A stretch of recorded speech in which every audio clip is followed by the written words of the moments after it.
So at some point, his linear thrust has an endpoint. It doesn't go on ad infinitum. His mind, in his intention to attack, yes, on this plane, but it has a range to it. Okay? It's not an abstract ad infinitum force vector. Okay? So here, in other words, here's the spinal displacement, right? It has a place where it is trying to get to. So we'll represent that by this hand pushing, okay? And you pretend I'm there, got it?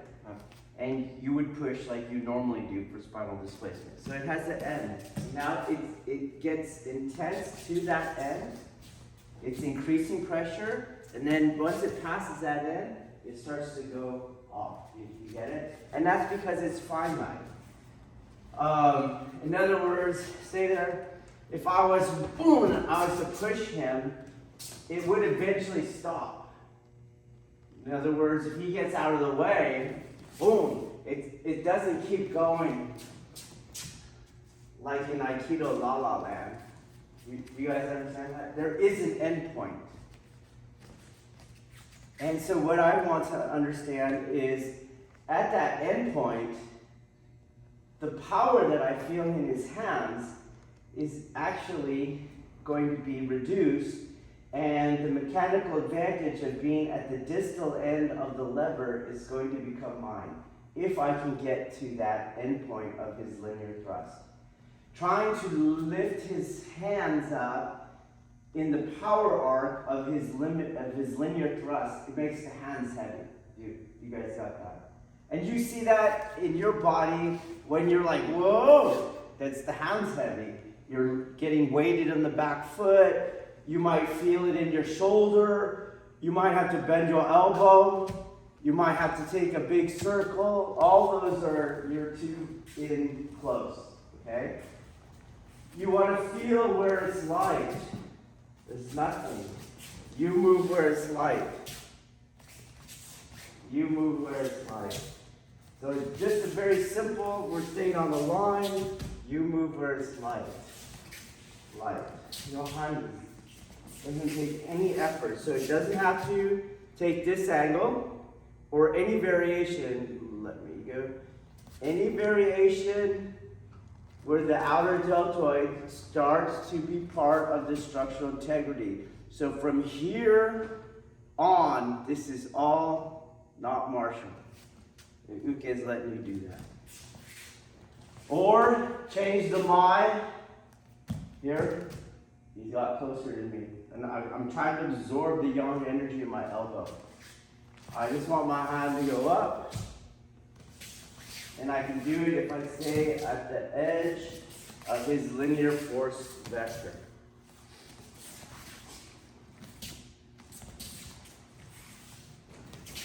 Of course, space, like how far out I am, is a matter of space-time. So you can do it without even moving. It's when you do it. You do big, yes, that'll work. If you do small.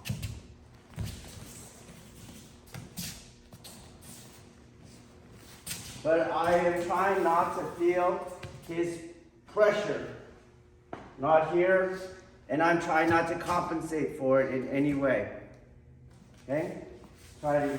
So point number one is the technique does not happen within the power arc of the uke. Okay? It happens at the edge of the power arc. The edge of the power arc is a space-time. It's not just a space. Okay? I don't want to have any lateral movement because I don't want to utilize the deltoid, the outer deltoid. All right, here's the second point. The lifting of the arm is never like this. I let it be like that, so we just simplified that first lesson. But we already know that the arm has to pass through the phases. Okay? It's not going to be as big a phase as you're used to. So come to this side. In other words, I'm not going to go Gedon, Chudan, Jodan. I'm not going to do that. It's very small. It's very small. Very small. That was it. This one. Not this one. You see that? It's very small. Slow down, slow down, slow down. That way, if you pay attention, that's how I pass this wrist here. Okay? If I kept making it big, I'm going to turn him because he keeps his palms. It's going to turn him, do you see? And he's not going to be there. So it's very small inside. Boom. Boom. And that means at the end then, it's not going to be palm up. It's Jodan hand. Okay, so the elbow's down. Boom. And I'm going to do this version going forward so you can feel how you are going around this hand.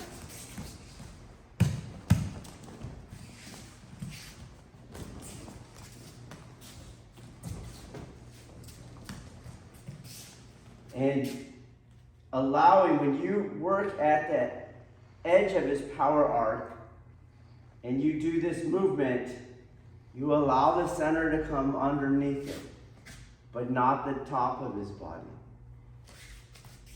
And that's why I can keep walking forward. He's still pushing me. There's pressure there. Well, I just go around that pressure on the top side of it.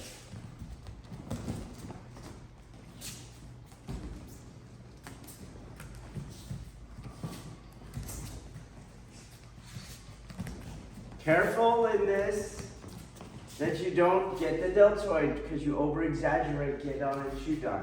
It's very small. Very small. Okay, let's try it. Good. Okay, that is the, of course there's an external to Aikido's architecture. That's the external. Most people, they don't even do that, but if you are working on it and you only have the external, you end up looking like this.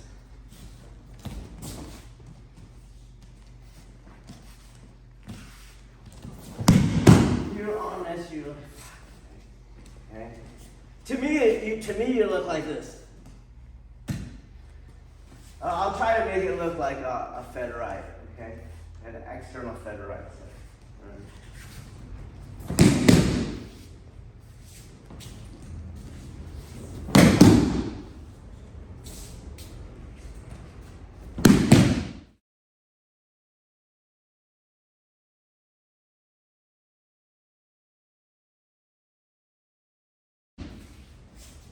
Well, if I asked you to do it like this, you couldn't do it.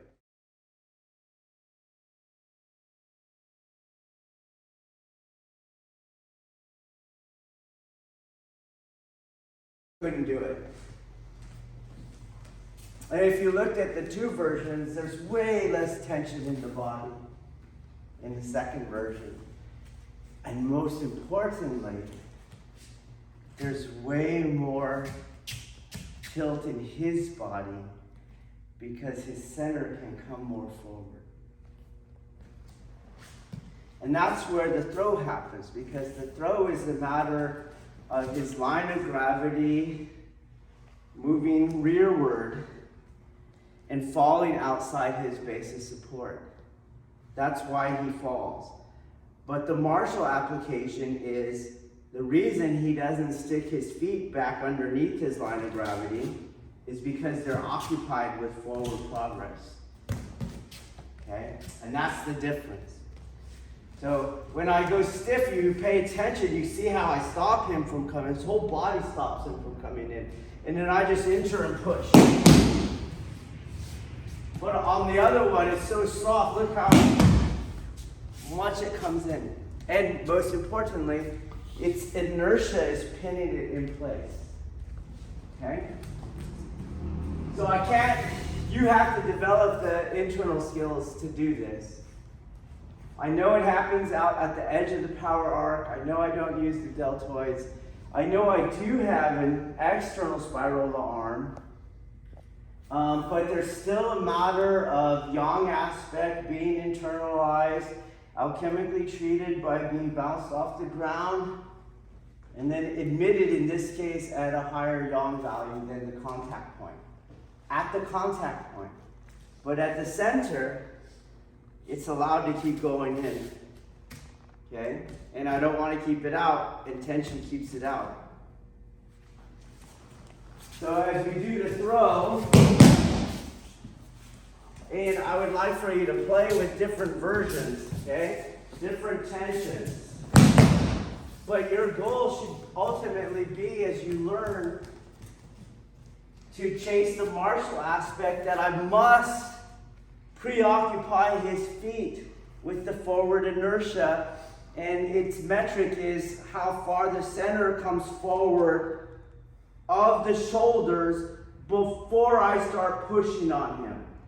Yes, if you push on someone and they're trained, they'll leave their feet there because they're getting ready for the back break fall. But it's before I start pushing on them, how much shoulder to center of gravity angle changes. That's what you're looking for as you do this technique, okay? That's what you're looking for, okay? Try it. Okay, and another internal aspect is that from wherever I'm touching, I can touch something else on his body. I can affect his body. We've been discussing this, that constant 90-degree modulation can't really be done externally. It has to be done internally, okay? And that ability for that constant 90-degree modulation, I can use it in different ways. So I know martially, I want to change the center of gravity shoulder relationship, okay?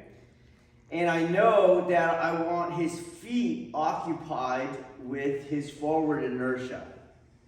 When I do the throw, I'm not going to just rely on those physics that he can't get his feet back under him. Let's move this way. Okay? Because highly super athletic people can do it. So this is gonna represent occupying him with forward inertia. This shoulder plane is good to go, okay? And I'm going to push, and you're gonna do your monkey shit and get your feet back under you, okay? I think you could do it without pulling your center out. I know it's weird, but you'll be able to do it. You don't have to give me that much. That doesn't happen in the technique. Okay, good. So what I'm going to do is on this forward hand, although it is pushing this way, taking the shoulder further out of the same vertical plane with the center, it's pushing down. Don't lean, there you go, okay? It's not just going this way. It is going that way, but there's a downwardness to it on his feet, okay? And that stops his feet from being able to go back under him. So here I am, I'm going completely over it and affecting the shoulders, but he can move his feet backwards.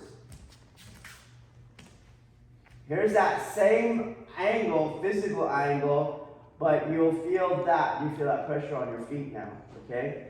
And so now I'll just leave this amount of pressure, and you move your feet backwards, and you'll see it's a little harder for him, okay?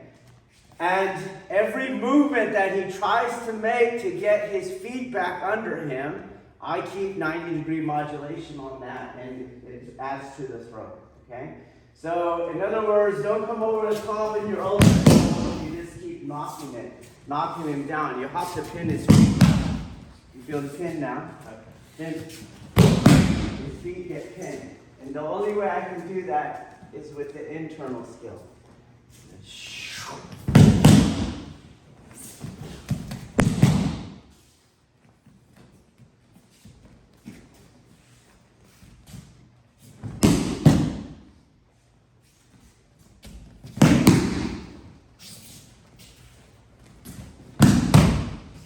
feel it on your feet, not just here.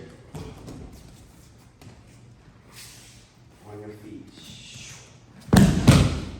So the second I go in through and around, and I get any angle variation between the shoulder plane and the center plane, once I get that, I now start attacking the feet. You feel that? Okay? That's what I'm attacking.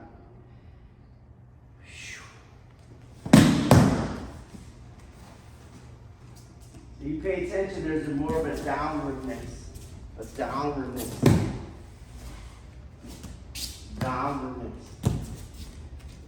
Downwardness. Okay, try it.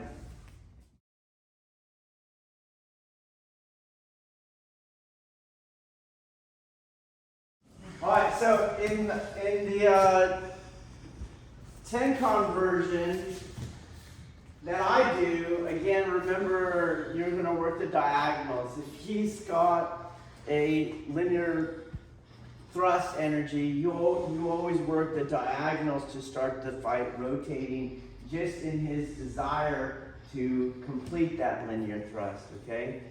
So even if you do the Tencon version, you can't Tencon from here. You have to first enter. You can do an Ashido Tencon version, so that's the one that I did. So I came this way. But whatever your goal is, once you start spiral rotating the overall pairing, the overall uke dynamic, you want to try to get that centrifugal energy, because it is a throw, and we utilize the centrifugal energy to add to all the mechanics that we just went over, okay? So as I go in, just relax, let go. As I'm moving over here, I start that centrifugal energy, and I can now do everything that I just did on that line there, which is where that centrifugal energy is going to pull him, okay?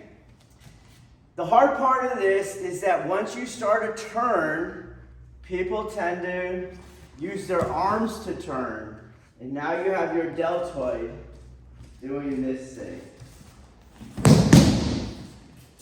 So you have to keep your arm in the same straight position. The same straight position. And you do the turn.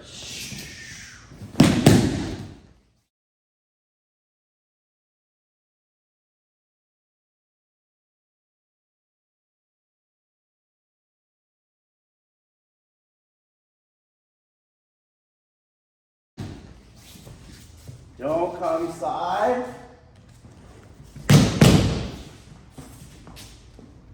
Don't try to bring them in externally.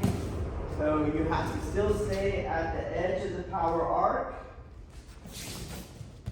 And the technique.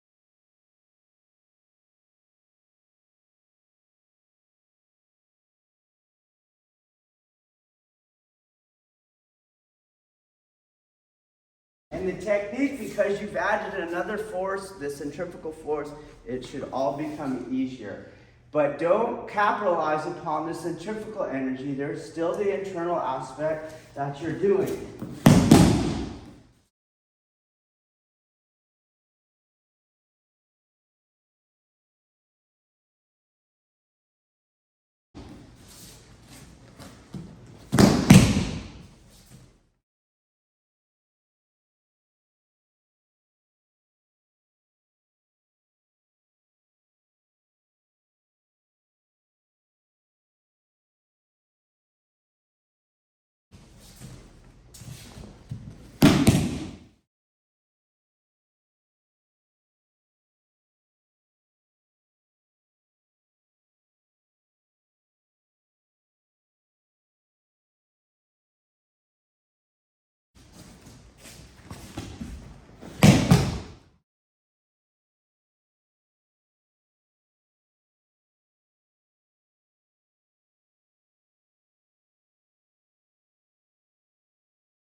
Okay, try it.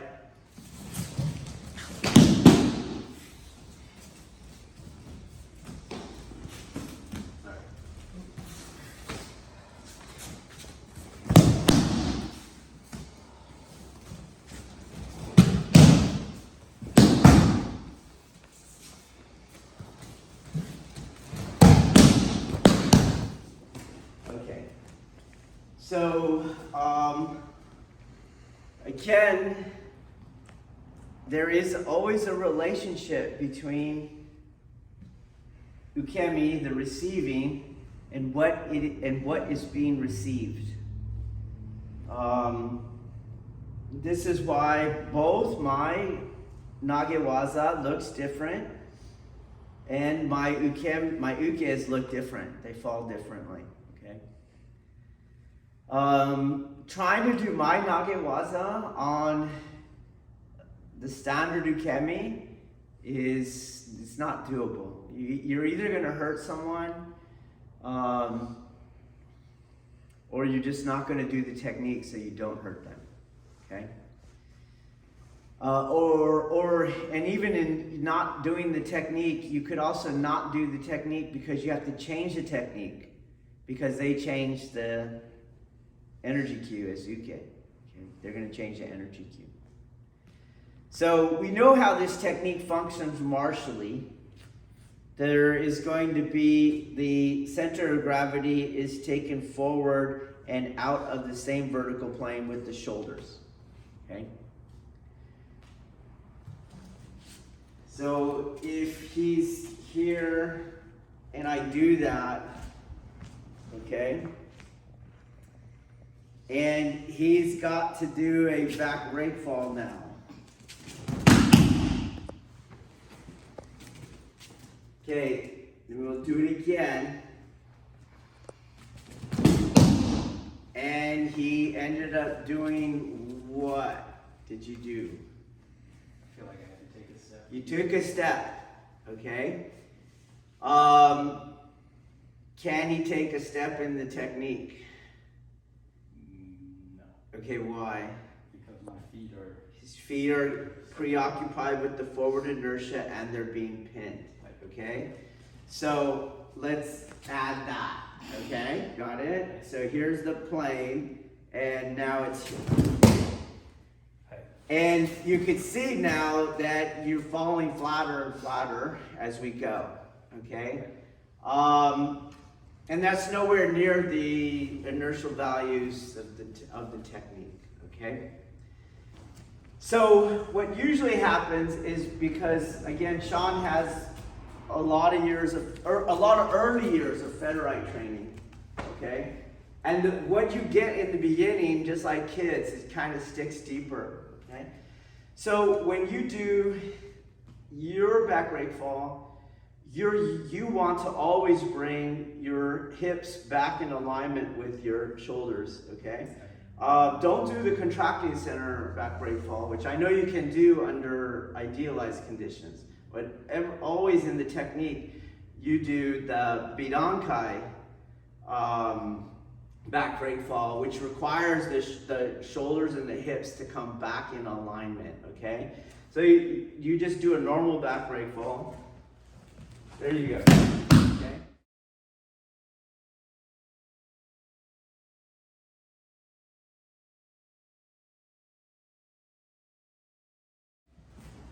So if I were to put him in this position and now he does that normal back rake fall, you'll see that he puts his hips back underneath his shoulders. And the